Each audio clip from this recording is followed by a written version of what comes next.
In today's video, we're going to be having a look at The Phantom, issue number 1990, Lost Valley, Maelstrom Part 1.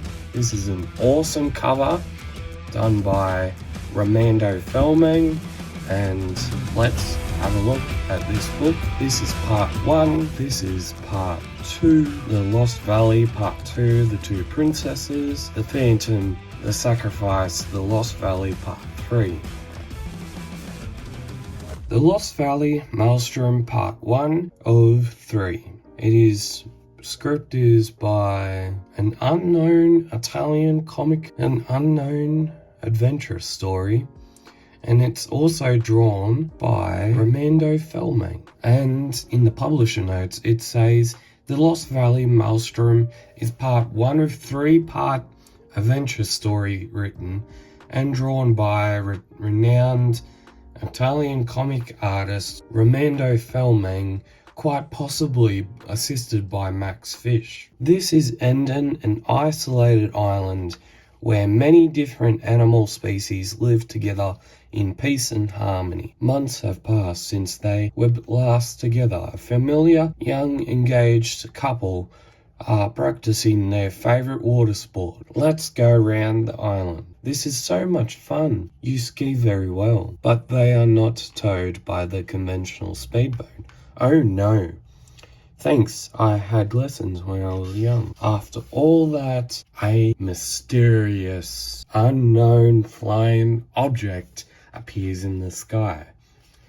These water-borne dragons that are sailing across the vast oceans of space, vast oceans of steam, vast oceans of sea. A boat is seen on the water.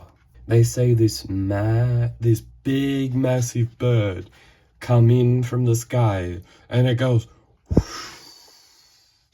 and it definitely doesn't look like an arm. They shoot that poor bird down, and the bird is gone. The bird is down for the count.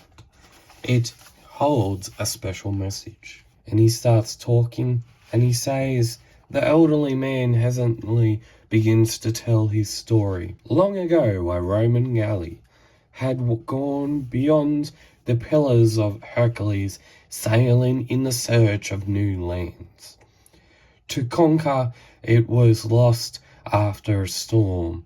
Consul Valerio, there are a lot of seagulls in the sky. We must be close to land. Commander, we've been trying to find our way back to Rome for 3 days. If something bad happens to my wife and her 2 maids, I'll hold you responsible. But Consul, I only obeyed the Admiral's orders. Yes, but you went too far. I still value your leadership as a commander, but I'm worried that the lives of my women are in danger. Consul Valerio, we'll do everything we can possibly do to return to Rome safely. However, it was not my fault that storm took us too far north. And in doing so, they come up against some war. We got some Vikings now. Let's go. They come up with an open sea battle with some Vikings. They take the Vikings' ship down, and it's down for the count. Whoops. If you're a Viking and you're still pillaging the earth on the open seas, I apologize because your ship is gone. And also, the time period isn't great right now for a Viking to be living in the modern 21st century. So the ship is no more. The Vikings seem invigorated by the desire for revenge. But the Romans were ready for them. Ready? Come on, hit them hard. They are very brave and strong. Hit them hard, hit them brave, and they will fall like insects. No, they won't. Because they're Vikings. They don't fall. They are brave people. They get sucked up into a wormhole, a water spout to believe, and they are thrown into another island. The Phantom then goes off and travels, and he ends up staying a couple of days later in a chalet on the slopes of the Himalayas. He says, "We were very lucky to find this wonderful chalet.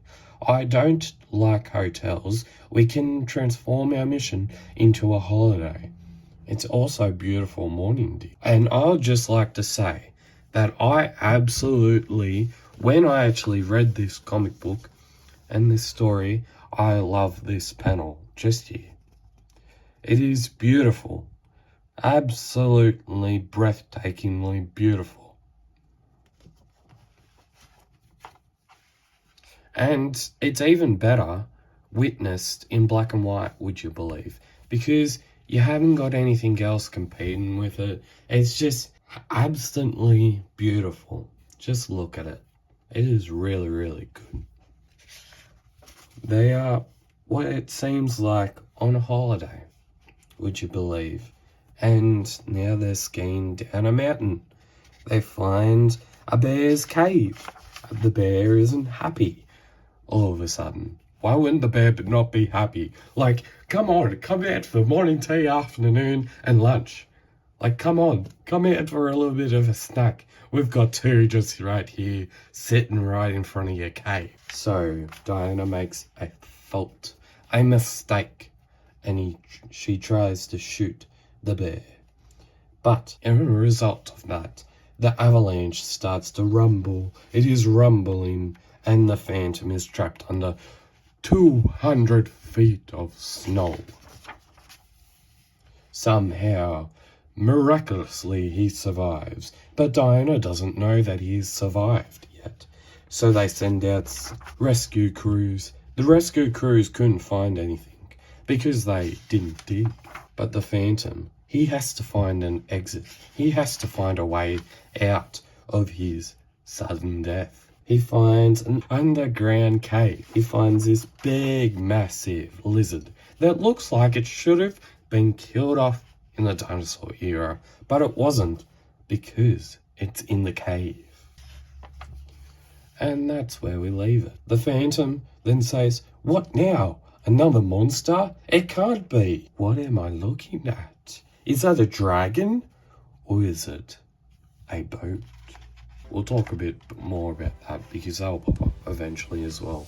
But have a look at that cover. It's really, really cool. Have a look at the back cover. It's really, really cool. Part 2 coming right up. And another beautiful Ramando Fellman cover as well. Really, really cool looking cover. And that's what the back cover looked like as well. Another very, very cool looking cover, Midas, as I had. One thing that I always think of when I see his covers and how they're coloured by Fabio Caracazzo is that it either looks like it's a painted cover or it looks like it's a digital cover, and then if it's a painted one, they've painted it, inked it, and then they've also done something else to it.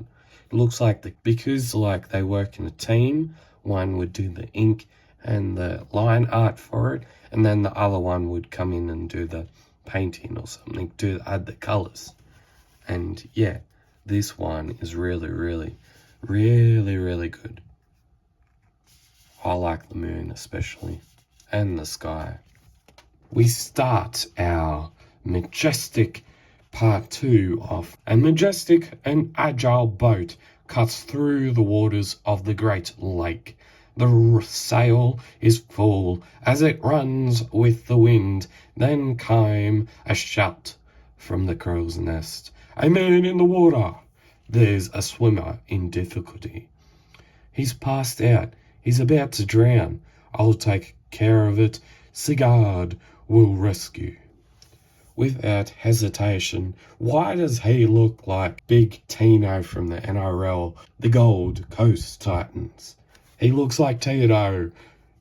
No, but he is a Viking. Without hesitation, after being deprived of oxygen for too long, the Phantom is unconscious Quick, he's going to the bottom. He saves him, and they take him towards the island.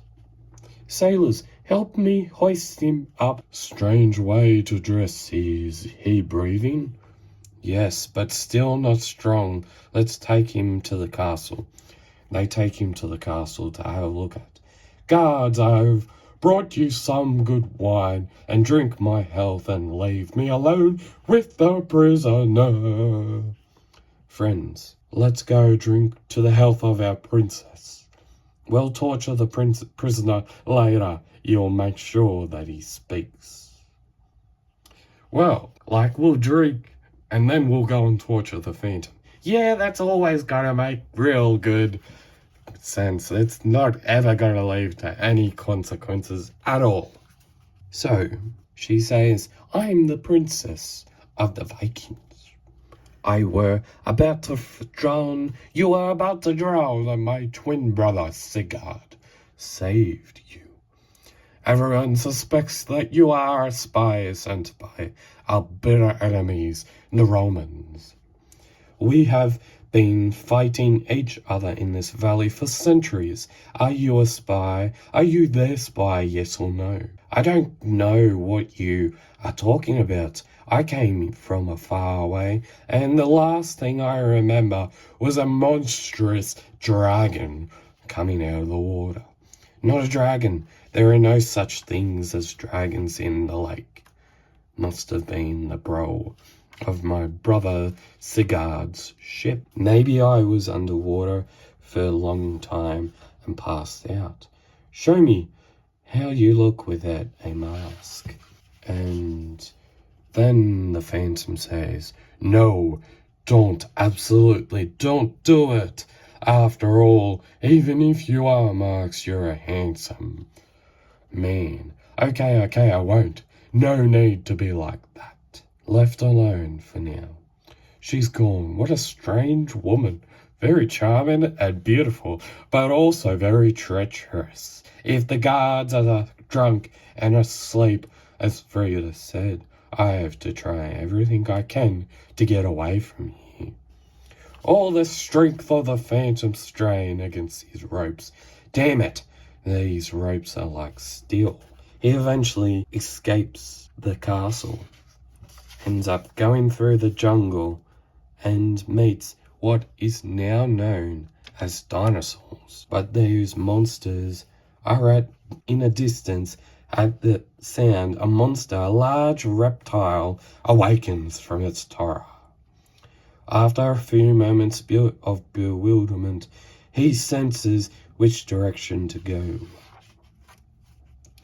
The Phantom makes his escape. He escapes, and then he sees that, there's a person tied to a stone, and she needs his help. There's a monster, a big reptile, coming to have a feast. It's dinner time, boys. Your dinner is a stick with a big fat knife. The Phantom saves the lady from the stone, and they start running. They go into the jungle. The jungle's filled with more reptiles. And then the woman says, gladly, it was a morning like any other. I'd had a nightmare that had woken me up in fright, and I was distressed by my maid was still asleep, so I decided to sneak out all alone and take my unicorn for a ride. A unicorn? Well, if I haven't believed in unicorns before, I just have to look at that page and say, hey, that's a unicorn. I met him. Thank you for saving my life. You're a very brave man. I'm Princess Calypso, and I'm Prince Sigurd, the Prince of the Vikings. I am pleased to meet you. I find you beautiful, and even if you are my enemy. In the following days we met again and again. Our love for each other grew rapidly, deep and true. I love you, Sigurd. I love you so much. Me too, Calypso. I have never experienced such a strong attraction. They believe to be married, But the marriage isn't thought without the sense of, you are a spy. We will never become great friends together. The Phantom is now trapped. He's back in a castle, but not for long. Because forever love with the Phantom always pops up in stories like this. He needs to escape. They end up escaping. That is just another great panel. Just have a look at this right here. Look at how good that looks. Really, really awesome. I am Frida, and I go with whoever I want. My spy was correct to tell me that you were playing your games with another. After this person is really, really jealous, and he wants her, but she doesn't want him. Just to make that believably obvious. And we leave it there. There's a big reptile coming, and someone has other plans to try and destroy this somewhat fabled relationship. Part 3 coming up right now. Part 3, look at that cover just for a moment. Look at it. That's a really cool back cover as well. But this cover is really, really awesome. This is number 1993.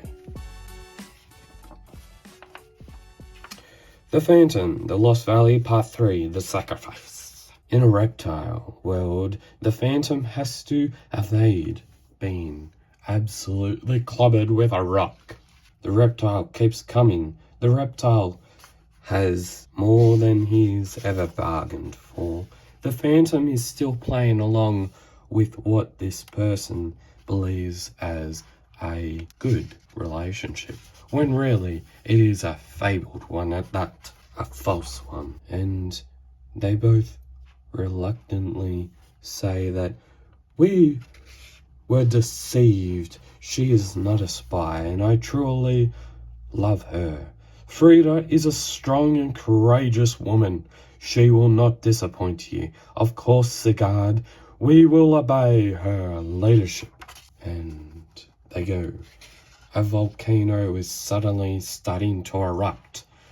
It is no way that though they can survive, but the Phantom has to get out of there. They see a witch, and this witch is either blind or evil. She says, "May the forces of evil be with you. Do you want the potions to make a man you like fall in love with you? Not now. I love him madly, my man, and I hope that he will love me back, given time." The old hag has completely subjugated her. Frida is behaving like a little girl. And do you want to know something about your future too? I will take all your hope, and I will not give you anything in return. Your future is an oil of garlic, a boil for her, and a vision of a not so dedicated future. Because the Phantom has someone else on his mind. That is Diana Palmer Walker. And they start to try and bring this whole thing back together. Friends, listen to what my project will be. We have to build a hot air balloon. It will be capable of taking us up high into the sky. They build the hot air balloon. The air balloon is shot down. And maybe this is the first air balloon to ever have existed. Maybe Leonardo da Vinci didn't create the hot air balloon. Maybe it was just created by a mistake in a Phantom story. Nah, Leonardo did invent the hot air balloon. He also invented the first ever helicopter, would you believe, that was powered by 4 people going in a circle, rotating until it went back to Earth. And that was like 100 or 200 years before the Wright brothers did it. And yeah, still incredible achievement by a human brain to do that. Really, really good. And the Phantom then says, one last swing and I'll drop myself down to the ground. I finally made it. It was tough though. Goodbye, Frida. With your sacrifice, you saved my life. I am so very sorry that it ended like this. You were a beautiful woman with a warrior's heart, strong, brave, and loyal. A true leader, and you deserved more than this.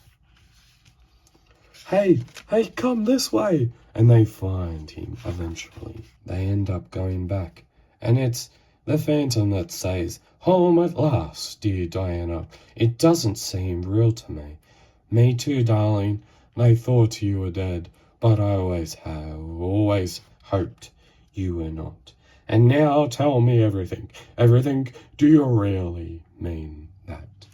Do you really want to know what struggles I went to come back to life as the ghost walks? If you want to be like the Colonel and subscribe to the Phantom for $218 per year, well, you can subscribe online at the www.phantomcomic.com.au.